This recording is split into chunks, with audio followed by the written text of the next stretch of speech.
सीमा हैदर की फौरी तौर पे गिरफ्तारी होनी चाहिए और गिरफ्तारी होकर उसकी जांच होनी चाहिए और बल्कि सचिन की भी गिरफ्तारी होनी चाहिए। सीमा हैदर जैसी जो महिलाएं हैं जिनके पास पांच सिम मिलते हैं, जिनके पास पांच पासपोर्ट मिलते हैं और उसके बाद जो संदिग्ध नजर आती हैं, उनके साथ ही जो उनके पति बताए जा रहे हैं, उन्होंने शादी की है, बिना तलाक के शादी की, जो सचिन बताए जा रहे हैं, तो देखिए ये दोनों ही जो लोग हैं ये दोनों ही संदिग्ध हैं, इनकी जांच होनी चाहिए।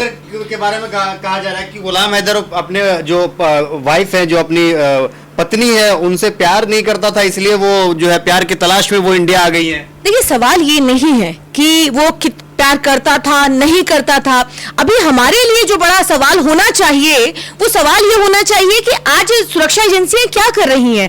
अमित शाह देश के गृह मंत्री हैं और किस तरीके से कोई व्यक्ति सरहद के अंदर घुस आता है और वो कहते हैं, पहले तो वो चीन को लाल आंखें दिखाने की बात करते थे प्रधानमंत्री जी, 56 इंच की अपना सीना बताते थे, लेकिन आज वो 56 इंच का सीना कहाँ गया। चीन सरहद के अंदर घुस आता है, कहीं से भी कोई भी व्यक्ति सरहद के अंदर घुस आता है और खुलेआम घूमता है। आपको खुश होना चाहिए ना कि पाकिस्तान से बहू आई है। देखिए ये खुशी मेरे लिए क्यों होगी, ये खुशी तो उन लोगों के लिए होनी चाहिए या उन लोगों के लिए हो रही है, जैसा कि हम देख रहे हैं सोशल मीडिया पर कि वो लोग खुशी मना रहे हैं कि कोई पाकिस्तान से कोई महिला, मुस्लिम महिला आई है और उसको खुशी मनाई जा रही है कि देखो कोई सीमा या सकीना जो नाम बताए जा रहे हैं। तो ये सब चीजें जो हैं ये हमारे लिए बहुत बड़ा चिंता का विषय है। सीमा हैदर की फौरी तौर पर गिरफ्तारी होनी चाहिए और गिरफ्तारी होकर उसकी जांच होनी चाहिए और बल्कि सचिन की भी गिरफ्तारी होनी चाहिए, क्योंकि देखिए कोई महिला, आप खुद सोच के देखिए, क्या हमारे देश की संस्कृति इस बात को अलाउ करती है कि कोई महिला शादीशुदा और 4 बच्चों के साथ वो रह रही है और पति से किसकी नाराजगी नहीं होती है। अगर पति से कोई नाराजगी, कोई अनबन भी है, जैसा कि सोशल मीडिया पे बताया, उन्होंने खुद बताया कि जिसके ऊपर जिनके पास लाखों लाख की प्रॉपर्टीज हैं उसके खुद के नाम पर है, वो क्रॉस कंट्री करके आ जाती हैं।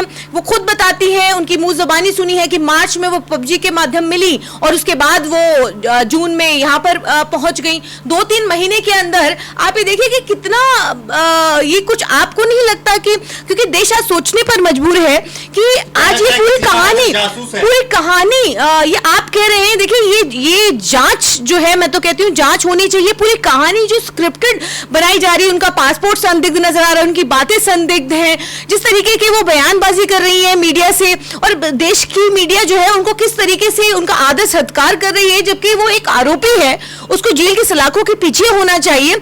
मकसद एक व्यक्ति अगर किसी भी देश की सीमा के अंदर आता है तो और उसका अगर वीजा अगर उसका एक्सपायर होता है तो उसको वहां की गवर्नमेंट डिपोर्ट करती है। लेकिन हिंदुस्तान का देखिए कल्चर क्या है कि अगर कोई मुसलमान हमारे दुश्मन मुल्क में अगर से कोई महिला आई है तो देखिए उसको किस तरीके से आदर सत्कार किया जा रहा है, क्योंकि मुसलमान है वो। इसीलिए देखिए हमारे लिए कोई देश तो इसमें खुशी मना रहा है, जश्न मना रहा है, आपको क्यों तकलीफ है? आपको भी जश्न मनाने चाहिए ना। देखिए मेरे लिए इसलिए जश्न मना रहे हैं कि वो उन्होंने धर्म परिवर्तन किया है। नहीं, देखिए मेरे लिए देखिए एक वो मेरे लिए बहुत इंपॉर्टेंट है कि देश की सुरक्षा इंपॉर्टेंट है, मेरे लिए मेरा मुल्क इंपॉर्टेंट है।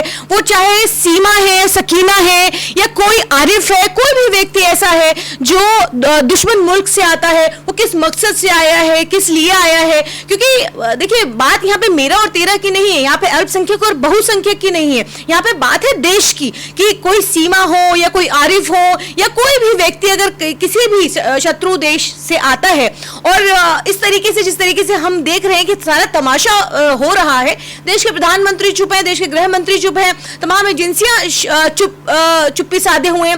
और देखिए जब कोई भी इस तरीके का कोई व्यक्ति जब वीजा एक्सपायर होता है तो देखिए उसको यहाँ पर छुप के रहता है, और जब सामने आता है तो उसकी गिरफ्तारी भी होती है, उसे पूछताछ भी होती है, उसको डिपोर्ट किया जाता है, और अलग अलग जो कंट्रीज का जो रूल है, जो नियम है।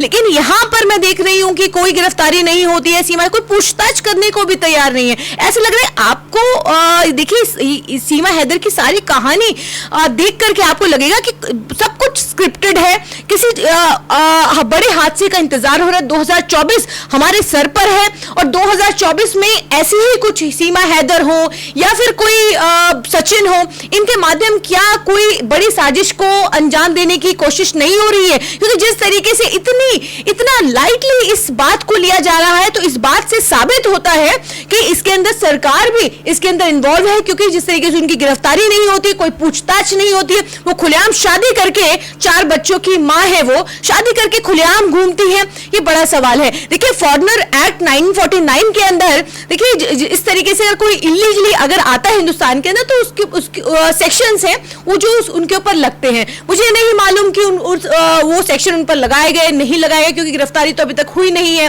और वो उन्होंने बेल ली है या नहीं ली है वो भी मैं नहीं जानती हूँ। कैसे रह रही है वो एक यहाँ पर शादी करके, जबकि वहां पर क्या हिंदुस्तानी संस्कृति इस बात को एक्सेप्ट कर सकती है कि एक औरत जो शादीशुदा है, जिसकी तलाक नहीं हुई, चाहे वो हिंदू धर्म से हो, मुसलमान धर्म से हो, सिख हो, ईसाई हो, जैन हो, बौद्ध हो, जिसकी अभी तक तलाक ही नहीं हुई, वो किस तरीके से एक आदमी के साथ रह रही है 4 बच्चों की मां होते हुए? तो पहले तो वो तलाक लेना चाहिए। तो ये तो जो सचिन के साथ जो धर्म परिवर्तन करके उन्होंने शादी कर ली बिना तलाक लिए, क्या हिंदुस्तानी संस्कृति इसको अपना सकती है? मैं समझती हूँ कि कभी नहीं।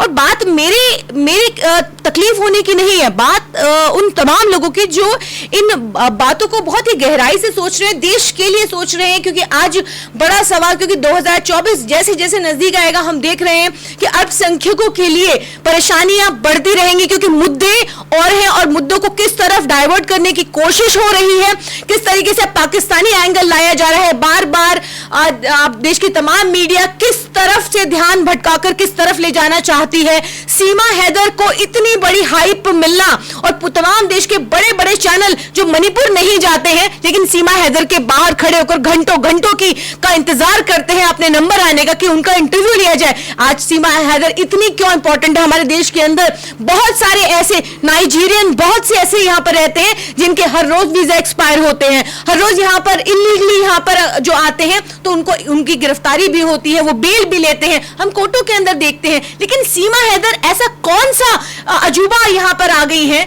जिनको लेकर के देश में हाय तौबा मची हुई है? सीमा हैदर ने कहा कि हम मर जाएंगे लेकिन हम पाकिस्तान को नहीं जाएंगे। देखिए ये सब जो ये जितनी बातें वो कर रही हैं, हर किसी से अलग तरीके की बातें कर रही हैं। तमाम जो देश के जो बड़े बड़े चैनल हैं जिनको हम गिद्ध मीडिया, गोदी मीडिया कहते हैं, वो सब उनके बाहर घर के बाहर खड़े होकर के इंतजार करके और उनके इंटरव्यू ले रहा है। देखिए वो पाकिस्तान जाएंगी या नहीं जाएंगी, या ये तो देखिए हिंदुस्तान की हुकूमत तय करेगी, मोदी सरकार बताए। एक सवाल आपसे लेना चाहेंगे, इसको जो है आप थोड़ा सा सही से जवाब दीजिएगा। सीमा वफादार है या गद्दार है? देखिए ये मैं कैसे कह सकती हूं कि सीमा गद्दार है या वफादार है, क्योंकि ये तो जांच में पता चलेगा कि जब उनकी जांच होगी और बीते दिनों में पता चलेगा कि सीमा गद्दार है। क्योंकि सीमा ने अपने शौहर के साथ वफादारी की है या गद्दारी की है? ऑफ कोर्स गद्दारी की है। देखिए कोई भी महिला इस तरीके से इतना बड़ा कदम उठाना, जिस तरीके से वो अपने आप को बताती है कि वो किसी सिंध के गांव से हैं और बहुत ही छोटे गांव से वो अपने आप को बताती है, बहुत डाउन टू अर्थ बता रही है, फिर उसके बाद जिस तरीके का उनका वे ऑफ टॉकिंग है, उससे साफ जाहिर होता है कि वो किसी सिंध गांव से जो ये सारा कुछ जो नरेट किया गया है, जिस तरीके से उनको और जो ये पूरी सारी चीजें जो संदिग्ध नजर आ रही है, तो जाहिर सी बात है कि किसी भी महिला के लिए कि अपना पति छोड़ करके अपने 4 बच्चों को उठा करके नेपाल के जरिए किसी दूसरी कंट्री के अंदर आना इतने कम वक्त में, तो देखिए ये सवाल तो उठेंगे और संदिग्ध जो है वो पूरी तरीके से सारी चीजें संदिग्ध नजर आ रही है। बहुत शुक्रिया।